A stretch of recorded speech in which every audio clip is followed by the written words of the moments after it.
This is my locked team selection video for game week 1. Guys, we're going big on a couple of teams here. Triple Newcastle in my team, triple Liverpool. We've got double Spurs attack, and of course, no Oscar Bobb, who's broken his leg, and that's had a big knock-on effect on my team. Stay tuned to see who I've replaced him with and how that affects my 11. Guys, do hit that like button nice and early. I'm trying to get to 1,000 likes in this video. I'm replying to all your comments, but also do subscribe if you're new around here. Without further ado, let's see my team.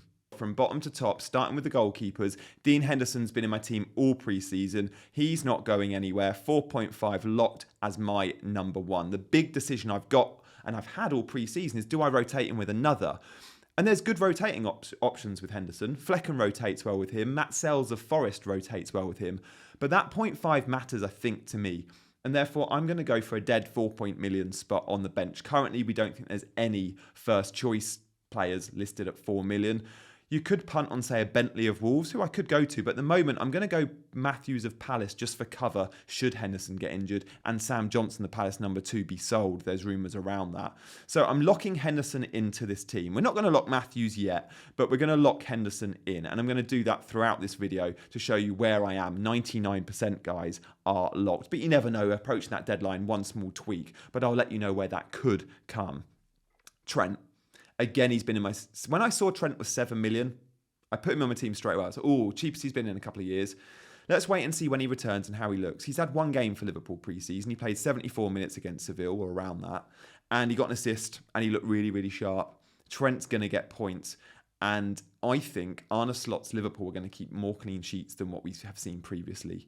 So actually, Trent is a really, really solid pick for clean sheets. But we know the upside we get with Trent. Honestly, I was surprised to see he's the 4th highest owned defender in the game.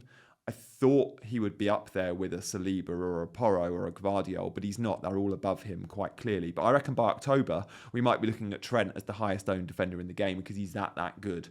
Let's have a look at who I'm going to rotate with. Always going to be Trent as a perma play, but then I've got 4 defensive options alongside him. Now, before I show you the 4, let me just show you the teams they play for. Brighton, Liverpool, Newcastle, and Ipswich. Yes, that's right, Ipswich.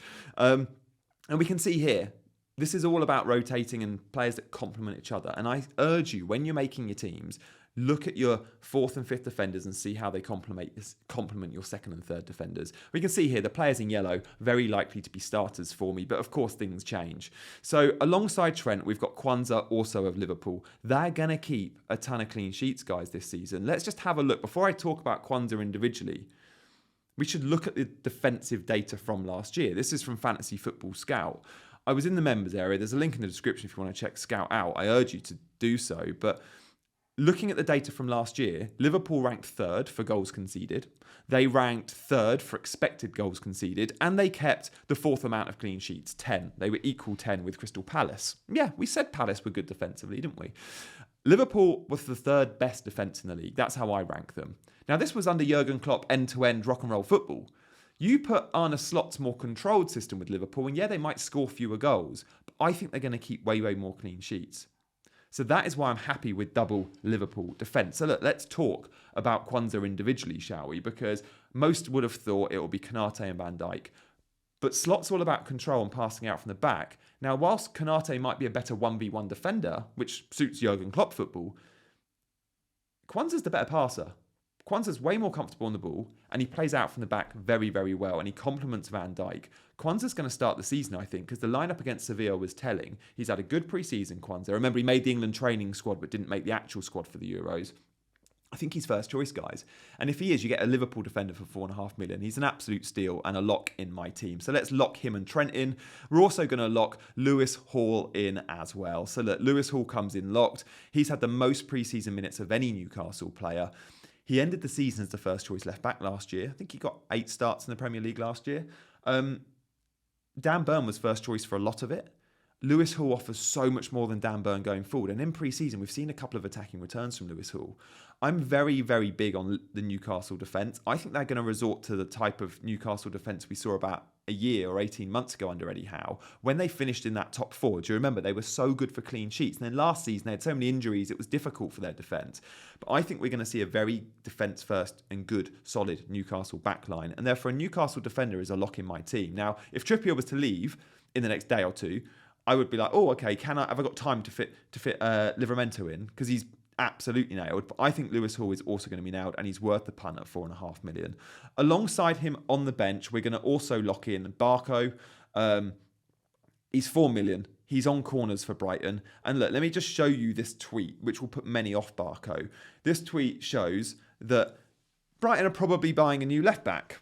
But this left-back actually plays all over the park. And when we look at his positions from last season, he played almost an equal amount at right-back to left-back. And we look at his positions over his career history, he's played all over the pitch. He's right-footed. He could be a bit of a Pascal Gross replacement, even play in the middle of the park. I think Barco's still going to be first choice. He definitely starts game week 1. The set pieces is huge for him, and I think Brighton, a bit like Liverpool with the new manager, will keep more clean sheets. De Zerbi was so all-out attack. This new manager's gonna have a little bit more control, and actually I think Brighton are going to do really well this season. I'm backing them in both attack and defence.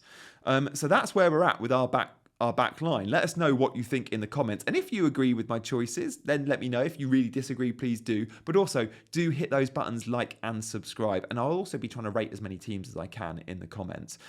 Guys, I want to draw your attention to the OneFootball app. If you're not already using OneFootball, I urge you to go check the OneFootball app out. I use it on a daily basis, and I've realized pre-season I'm spending way more time on OneFootball than I do any other time of year, and it's because the transfer news is great. The gossip column on there is brilliant, but also I get to see all the pre-season goals. It's brilliant for goal clips. It's brilliant for news. It's the home of football. Download the OneFootball app. The link is in the description. Shall we check out the midfielders? I think we should. And shall we start with the one midfielder that's only in around 1 in 10 teams?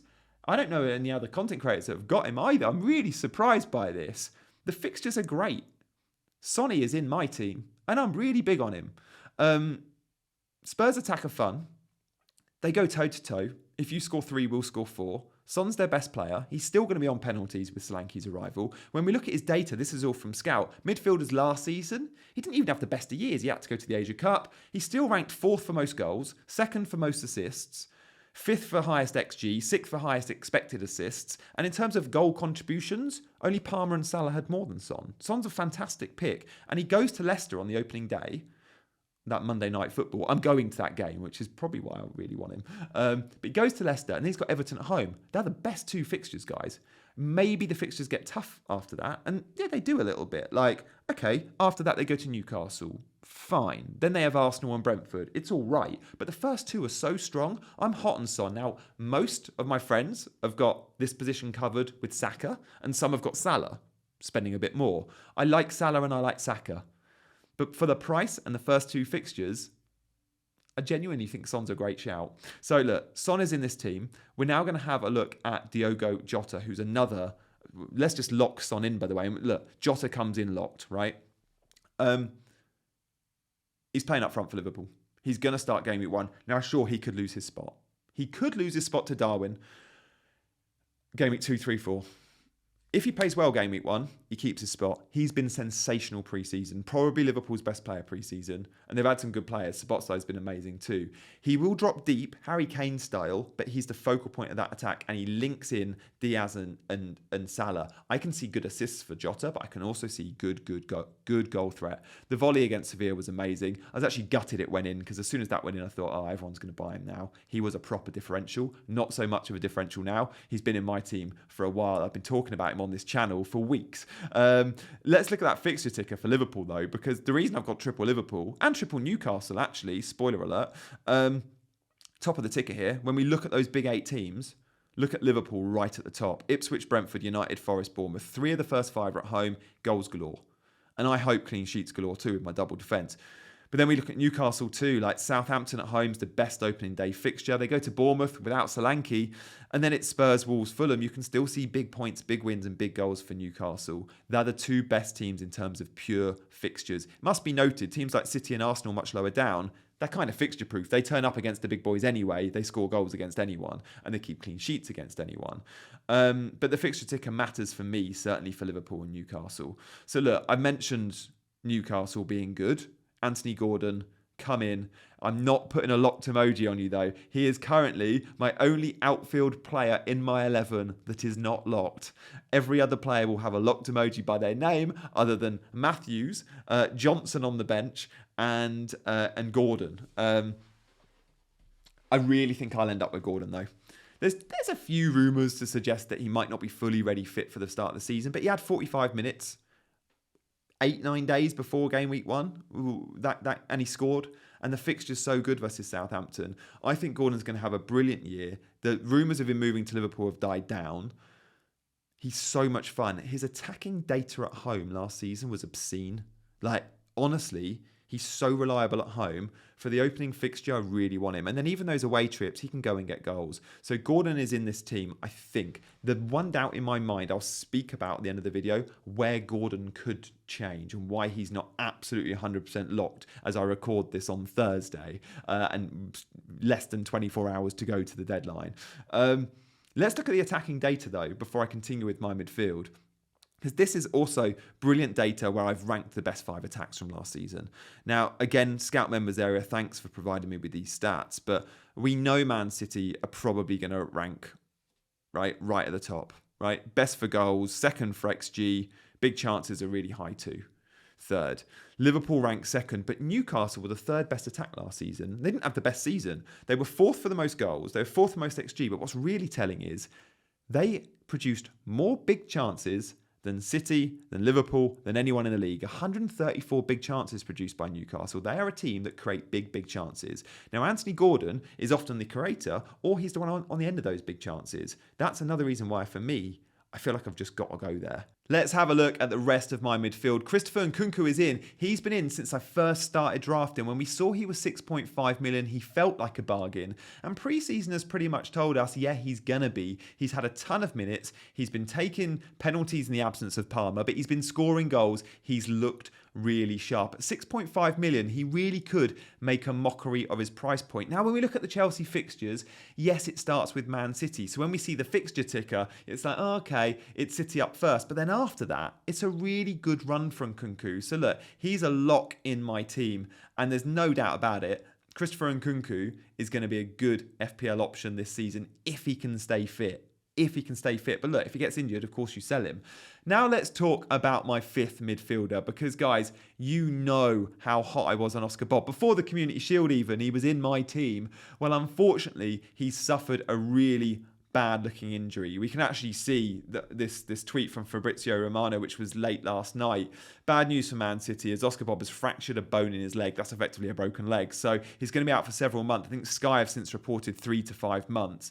Gutted for the young lad. It does mean we're tweaking our FPL teams. 3 options. If you own Oscar Bobb, do you replace him with a like-for-like 5 million asset?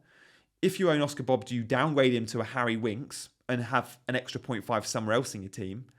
Or do you find 0.5 from some other player and change Oscar Bobb to, say, an Emil Smith-Rowe at 5.5 million, or a Minter or a Kamada? There's some great 5.5 options.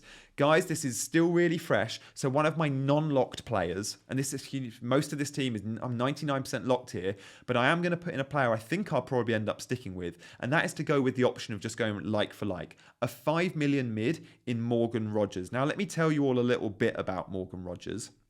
It's got around 8% ownership. He was actually more highly owned than Oscar Bobb in the price band. And that's because he started pre-season with a bang, but he ended last season with a bang for Aston Villa. He got 8 starts at the end of last season, and in that time, 3 goals and an assist. So he's been looking good for Villa. But Aston Villa haven't looked great pre-season, and they've signed a ton of attacking midfielders. He's almost been playing as a second striker. So we like him, but there is always that risk of, oh, is it a transfer out waiting to happen? Probably doesn't matter with your 8th attacker. He's going to be on your bench most of the time. And pre-season, this tweet here shows it. I tweeted this last night. The best Oscar Bobb replacement, straight away. 3 goals, 2 assists, more minutes than any other Aston Villa player. He's looked sharp, even though Villa haven't. And from game week 3, the fixtures are insane, to the point where we're all going to want Ollie Watkins. Well, if you can't reach Watkins, maybe if you've got Rodgers, you won't necessarily need to rip up your team to get Watkins in. So I think I'll probably end up staying on Rodgers. One thing I won't be doing is finding 0.5 million from elsewhere. Just not going to be going down that route. Harry Winks, I guess, could happen. I'm saying I'm 10% likely on Harry Winks, and then I could spend 0.5 extra or just have 0.5 in the bank. But I'd say I'm 90% on Morgan Rogers here on my bench. So look, that's how we're shaping up in midfield. Let's move on then, shall we? We've done the mids, we've done the defenders. Guys, I hope you're all hitting those buttons. Do like and please subscribe to this channel if you're new around here. I know about 40% of the people watching have never watched before. So if that's you, do consider hitting that subscribe button to follow my progress throughout the season. Okay, so we've done the midfielders, which are fun, but we've got a lot more to come because these goal scorers, yeah, the front three is exciting. But before we see that front three, I want to show you the projected goals. Now, one of my favorite accounts to follow on Twitter is Rob T FPL. Now, we're going to load here Rob's chart on projected goal scored. This is from the bookies odds. This is from the betting spread markets. So which teams are projected to score the most in the game week and which teams are projected to keep the most clean sheets? Well, look, I've got double Liverpool, 38% chance of keeping a clean sheet. I'm happy with that. It should be noted, only Arsenal do the bookies think will keep a clean sheet. Anyone over 50, they say there, yes, they'll keep a clean sheet. Anyone under 50, they say no. Arsenal are clearly the best defence in the league, and that is one miss from this team at the moment. I can't fit everyone in, and something always has to give. In terms of projected goals, Newcastle and Liverpool, second and third. I'm happy with that with my involvement into both Newcastle and Liverpool. Arsenal actually projected the most. Man United, Spurs and Man City complete the top six. So look, let's go back, shall we, to my team to see who I've gone with. No Arsenal attack, which is slightly scary. But I do have Erling Haaland, and I don't think we need to talk about Haaland. All I would urge you to consider is, if you're going without Haaland, be very happy and content with your captain choices. And if you're going without Haaland, game week 1, don't let game week 2 come around and feel like you have to wildcard to get him in. Don't rip up your team. Commit to no Haaland for at least 2 or 3 weeks if that's how you're playing it. But know what you're going to get. This is a fast starter, someone that always scores goals. Pre-season, he scored 5. He scored a penalty in the shootout too. He never seems to miss his pens. Against Chelsea last season in this fixture, he scored a brace. And against Chelsea in pre-season, he scored a hat-trick. Haaland's a very, very legit captaincy option. He comes in locked for me, of course he does. But I've got the vice captaincy on him. He's not currently my captain because that, ladies and gents, is for one man and one man only. Alexander Isak is the best captaincy choice this week, in my opinion. And he comes in with the armband, and I'm very, very excited about that. He's locked for me. He's been in my draft since game week 1. I think at 8.5 is still really good value. We saw the attacking data 5 minutes ago. Newcastle create more big chances than any other team. That's why I've got Gordon. That's why I've got Isak. Who gets most of those chances? The number 9. Isak is going to be lit against Southampton, who have got the toughest away trip for them. Like, that's to go to St James's. Geographically, it's the furthest. On paper, it's one of the most difficult. I think Alexander Isak could start the season proper fast and have a bit of a field day. So he's in for me. And then the third forward, well, let me show you a quote from Alistair Gold before I show you who I've gone with. It's about Ange Postecoglou. Yeah, spoiler alert. He's talking about Dom Solanke. And he's saying he can't see any reason why he can't start. Like, he's talked about Kulusevski not being a number 9 and playing number 9. And he's talking about Solanke being ready to start. A big advantage for Spurs is they play on the Monday Night Football. A few extra days, because Solanke only joined up with the team, like, I think Monday was his first training session. So because they play Monday, that means they had a whole week. If they were playing Friday night, it's like, oh, you've got 4 sessions. Is that enough?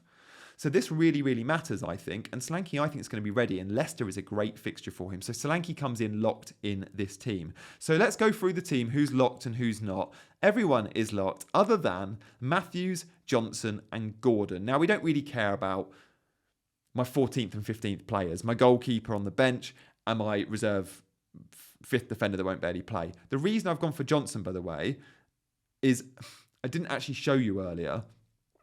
He's probably going to play as a wing-back. And we can see from this graphic here, this is how Ipswich could line up. Proper attacking, but most of their attack comes down the left. Leif Davis is their best player. Johnson could get a couple of attacking returns, and he's got some good home fixtures. He plays Fulham, Villa, Everton, and Leicester at home. Maybe he plays for me 1 and 2 of those games. So look, Johnson is in. The only player in my 11 outfield player that isn't locked is Gordon, but I think I'm 90% likely to stick with him. The other 10% is Eze. 9% is Eze and 1% is Smith Rowe saving some money for Watkins in game week 3. Because Watkins has amazing fixtures in game week 3, and we might want to switch a Solanke to Watkins. But I think I'll worry about that when it comes, and if it comes. But for me, this team is locked. Captaincy is on Gordon, and I'm pretty damn happy with it.